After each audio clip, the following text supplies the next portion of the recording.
Slade, one of my favorite bands of all time, right? Exactly. And Yes. I'm Alma from Sleazenation and I'm here with Michael Monroe. Hello. Firstly, I must congratulate you for your latest album, Sleazenation Overdrive, winning Album of the Year in Classic Rock Magazine Awards earlier this month. Thank you very really much. Pleased. That was a great thing, yes. So, you're about to kick off this tour with Wednesday 13 and CRASHDÍET. How did such a killer tour lineup end up together? Well, we have a booking agent who put the bands together, and Wednesday's an old friend, you know, he's a sweet guy, I love him, I've known him for a while, and he's a really cool, nice guy, and all I did was requested for something different for, you know, not to have the same type of band, so we thought Wednesday and us and CRASHDÍET, totally different styles, I guess, right? Exactly, yeah. So it's a good combination, why not? You know? So what do you think of CRASHDÍET and these new sleazy Swedish bands? Now that's my question. I've always wondered, what is sleaze rock? People tell me, you know, you're doing sleaze rock, right? I'm not a sleazy, I'm not a sleazy kind of guy. I mean, I don't know what the hell that is, really. I haven't actually heard CRASHDÍET. I've only heard Wednesday, so I can't tell you what I think of them since I haven't heard their music yet. But they seem like a nice bunch of guys, and you know, I've heard that they're very. You'll be blown away. They're incredible. That's what I hear. That's, you know, I take people's word for it. And all the fans of this new sleazy music actually are getting into some of the music from 20, 30 years ago. For a new fan of Michael Monroe who has no idea what you're all about, where do you recommend they got started? Is there a particular release you'd like people to... Yes, Sensory Overdrive. The new album says it all. That's the best description of Michael Monroe and the band I have now in this situation right now. That's the best way to say where I'm coming from, what I'm about, what my new band is about, and this band right now.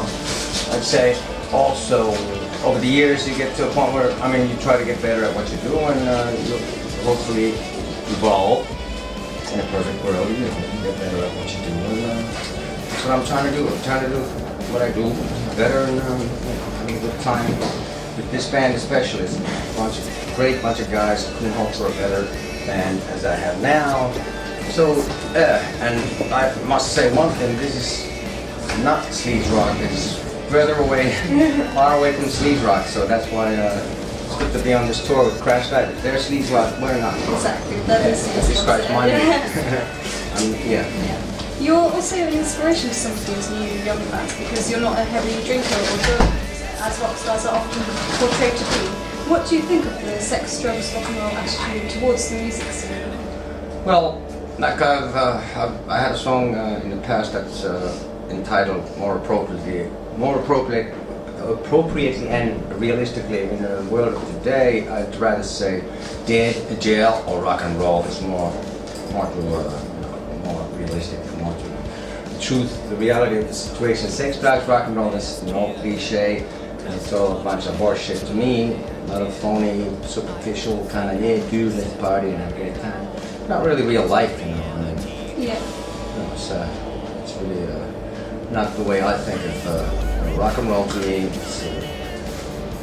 it's a way of life. It's your attitude. It comes from the heart. It's honest. And, you know, the music comes first, and it's not about partying and posing and doing drugs before you can play. You know, there's a lot of bands I've noticed over the years that could play the hairspray cans better than the instruments, and they were so good at partying that they forgot to learn to play the right songs. So to me, the music comes first. But then again, some people want to party, you know, and knock themselves out.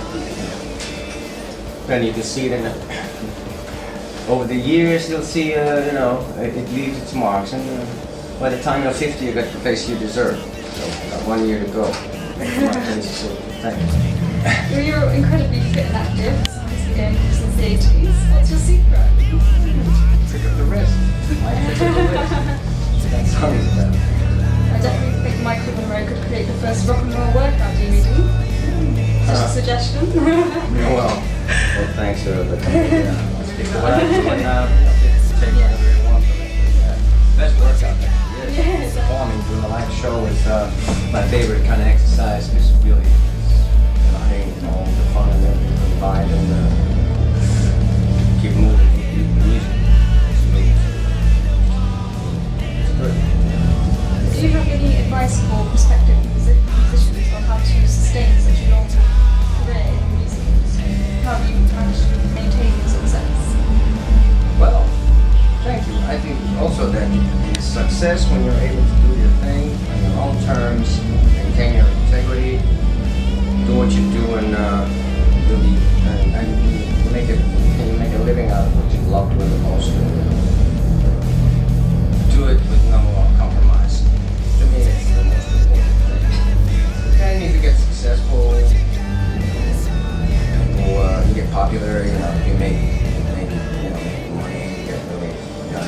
that's extra, that's great. But first you gotta do it on your own terms, you gotta do your own thing, and not try to,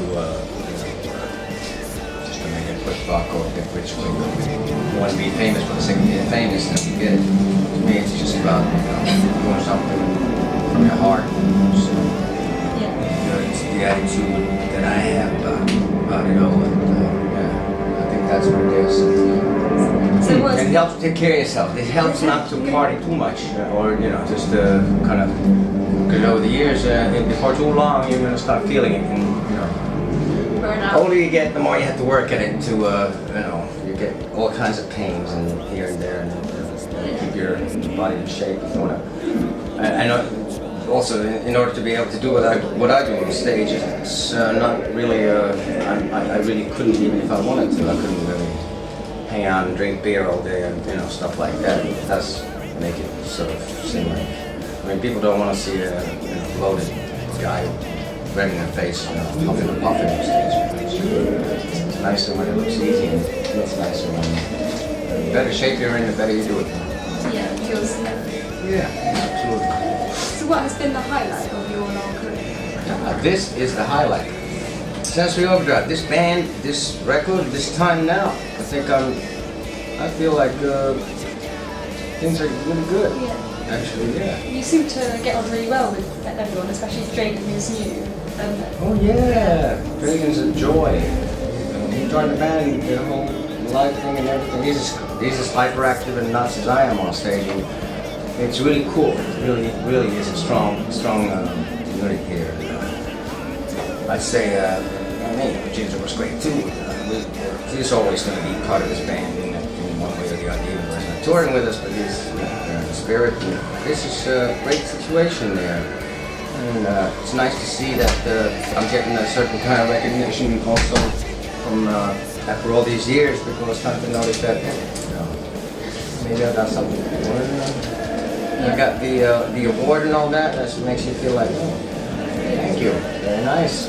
I'll go in and maybe there's a lot of other teams. I mean, that goes to show that there's a lot of people out there who like this kind of music. There's whole core rock and roll out there, and people voted for that award. So that means there's a lot of people that are into authentic, real, honest rock and roll like this, and like this band, and what I'm doing, and we're doing is trying to keep good rock and roll alive. We're going to keep doing it. Yeah. So, if Dragan hadn't been able to join the band, would you have ever allowed a female to join the band, or do mixed gender bands just not work? A female? Oh, I have no prejudice about female or male. If someone's good, the band is good. It's more of a personality input. Personality, attitude, the musicianship, and Dragan has it. He has it all. The whole package fits together. This is the perfect guy. This band couldn't just pick anybody. It can't be a session guy. It had to be somebody with the whole thing. Yeah. Can I ask you to conclude this interview by telling us a random fact about yourself? A random fact about myself? I like to finish interviews very quickly and swiftly so I can move on to the next one. Oh, awesome. Well, thank you for taking the time to talk to us, and thank you guys for watching. Thank you very much. You got mine. You can take the boy out of 78. The style's gonna change.